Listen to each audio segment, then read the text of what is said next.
Muita gente me pergunta o que é espiritualidade livre. E hoje, muita gente já ouve este termo. Afinal de contas, são mais de 50 mil pessoas que se determinam como espiritualistas livres. E o que é isso? Espiritualidade livre é você entender que todos nós temos Deus dentro de nós, indiferente de religião.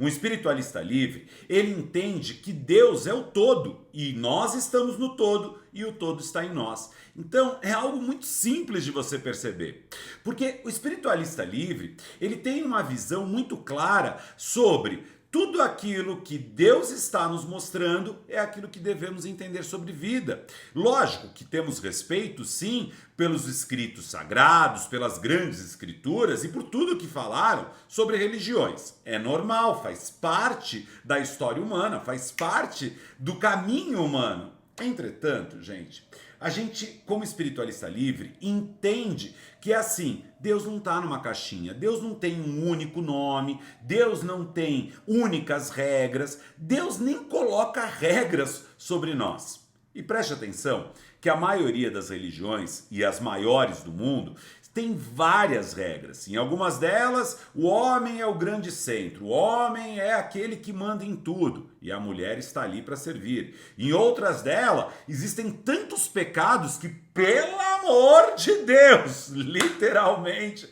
você fala, gente, Deus não tem mais coisa para fazer do que ficar colocando pecado a tudo e qualquer hora. E outras até são livros tão antigos que estão determinando aquilo que ocorre que parece até meio estranho. Numas delas, você encontra escravos expressos nos livros, você encontra que as mulheres devem ser submissas aos homens, você encontra tantas coisas.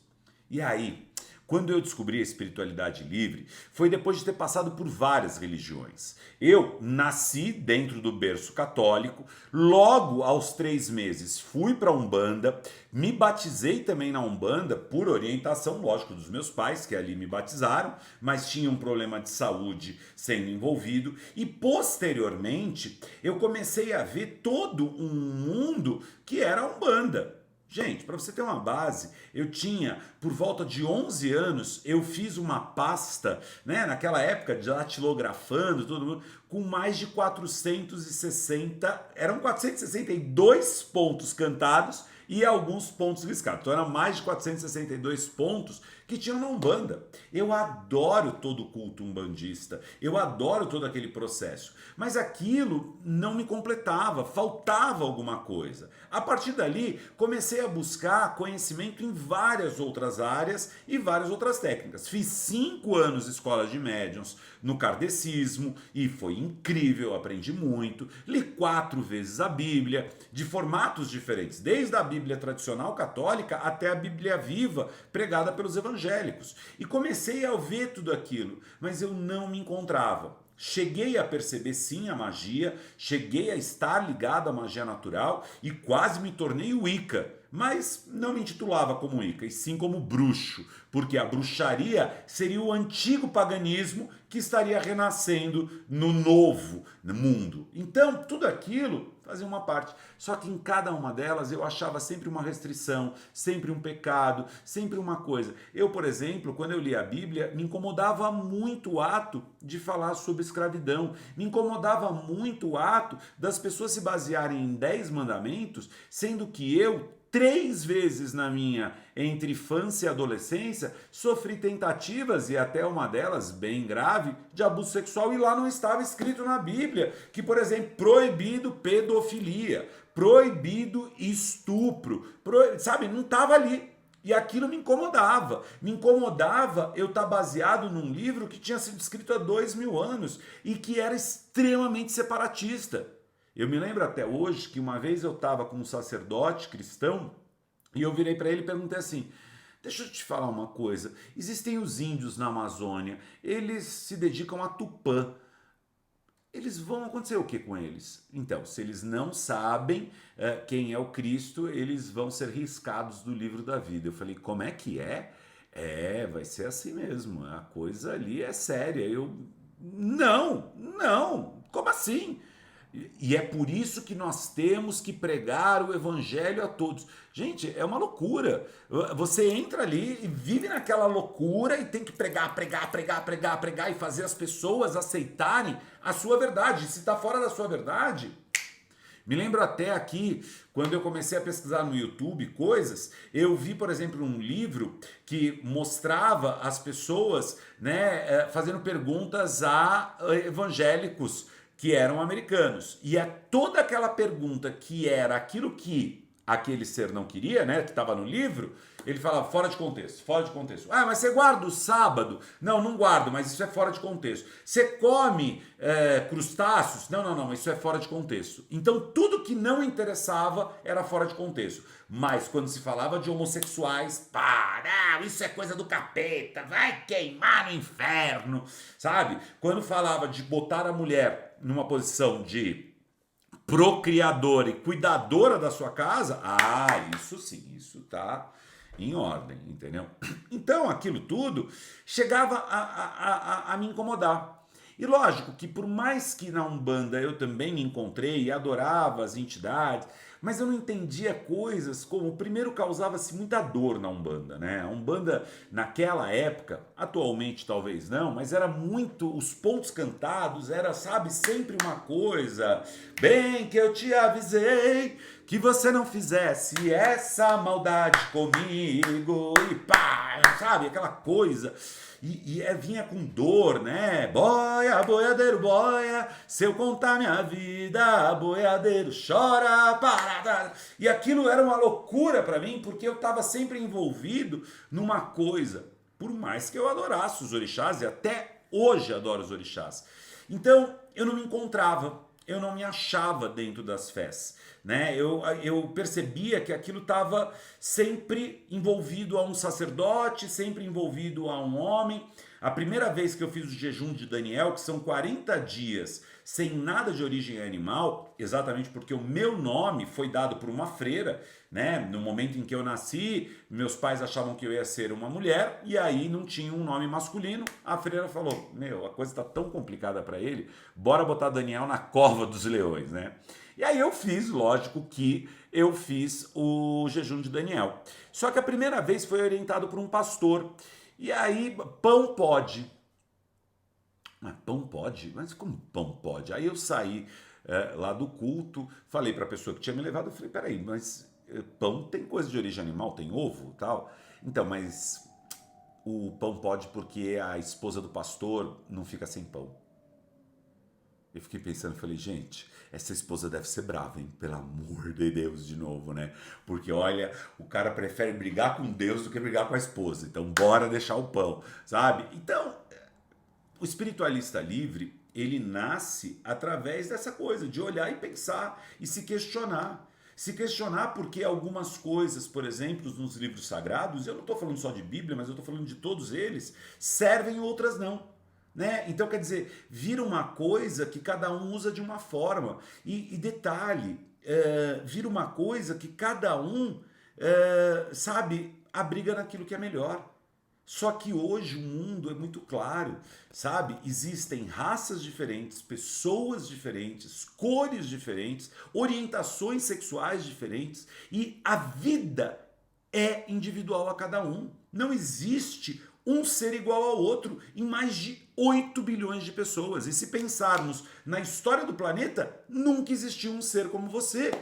Então, ser espiritualista livre é ser uma pessoa que sim, entende que existem deuses, que existem santos, que existem anjos, porque o ser humano colocou aquilo. E naturalmente, como somos seres divinos e temos Deus dentro de nós, ao vibrarmos a energia, pá, aquela energia acontece, aquela força acontece.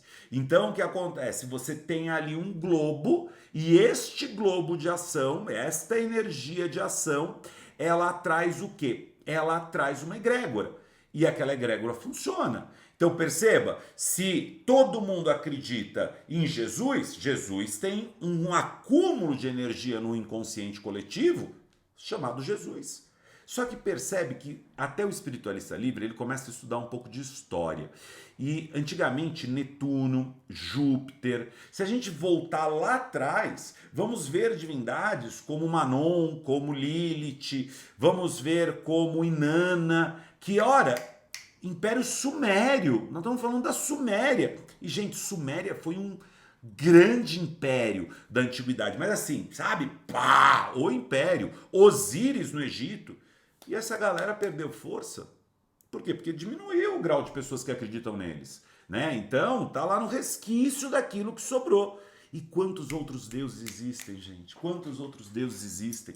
Então, quer dizer, o espiritualista livre, ele escolhe aquilo que serve para ele escolhe aquilo que ele entende como bom para ele. E ele se dedica à vibração. Eu adoro Ganesha, eu adoro Deus e a deusa, eu adoro Santo Antônio, eu adoro Santa Teresinha, eu adoro Inhansan, eu adoro Logum Edé, eu adoro vibrações espirituais que não me condenem. E detalhe, não param nos livros sagrados daquelas fés para viver ali, sabe, com medo. Santo Antônio, por exemplo, tem voto de pobreza relacionado a ele. E eu amo ter uma condição financeira agradável e lógico que te ensino a ter a abundância de Deus, porque Deus é abundância. Então, um espiritualista livre, ele tem claramente na cabeça dele que os deuses foram criados pelos homens, os dogmas e livros escritos foram escritos pelos homens. E esse papo de que a gente tem que seguir uma fé apenas, não. Somos livres. Temos Deus dentro de nós. Deus não é humano. Deus não julga um ser humano. Deus não para pensar num ser humano aqui ou outro ali. Deus simplesmente fala assim: todos somos divinos. Somos todos divinos. Sabe aquela coisa? Porque senão fica meio chato isso, né? Fica meio chato aquela coisa de Deus escolhe uns, não escolhe outros, Deus pensa assim, Deus não pensa assim. É muito além, né? E se pensarmos no universo, é muito além. Já pensou se existem mesmo extraterrestres? Eu acredito até que existam, porque num universo tão grande assim, mas quando eu perguntei isso para um sacerdote cristão, ele virou para mim e falou: não, Deus só pintou o céu com as estrelas. Na verdade, tudo que existe lá em cima é só uma pintura. Enfim, eu prefiro viver no planeta, na Terra, na minha experiência humana e entender que eu sou um espírito eterno e que eu sigo o meu melhor junto à vida e que eu não julgo aqueles que buscam uma religião, não julgo aqueles que querem uma religião, mas não imponho também a eles a minha visão. Eu simplesmente sou livre dentro daquilo que eu sou. Então, a partir dali, bora aprender cada vez mais. E ser divino, nesta grande série Espiritualidade Livre, você vai aprender muito sobre espiritualidade livre, como ser espiritualista livre e aprender cada dia mais. E eu te peço com muito carinho, curta e compartilhe o vídeo e escreve nos comentários desse vídeo. Vamos ajudar mais pessoas a entenderem a espiritualidade, porque é uma série que é um verdadeiro curso que eu estou te dando de presente, para que você entenda o que é espiritualidade livre e esteja muito bem registrado. Porque se você quiser se chamar de espiritualista livre, alguém pode perguntar o que é espiritualidade livre. E você não vai explicar tudo isso, mas você pode falar assim: olha, indiferente da religião, da fé, todos nós temos Deus dentro de nós, porque afinal de contas, ó, Deus é o todo, nós estamos no todo, o todo está em nós. Acabou, ficou rápido, a pessoa entendeu. Ah, tal. Mas vocês têm uma fé? Lógico que temos em Deus, né? Ah, mas vocês têm algum dogma? Não. A gente é livre dentro da vida. A vida nos ensina. A gente não precisa de ninguém nos ensinando o que devemos fazer. Nossa, mas isso é difícil, hein? Não é difícil, é libertador. Ser um espiritualista livre é ser liberdade. Abençoado seja, ser divino. Te vejo no próximo vídeo amanhã, com certeza aprendendo mais sobre vida. Um grande beijo no seu coração, muita luz, muito amor. Abençoado seja.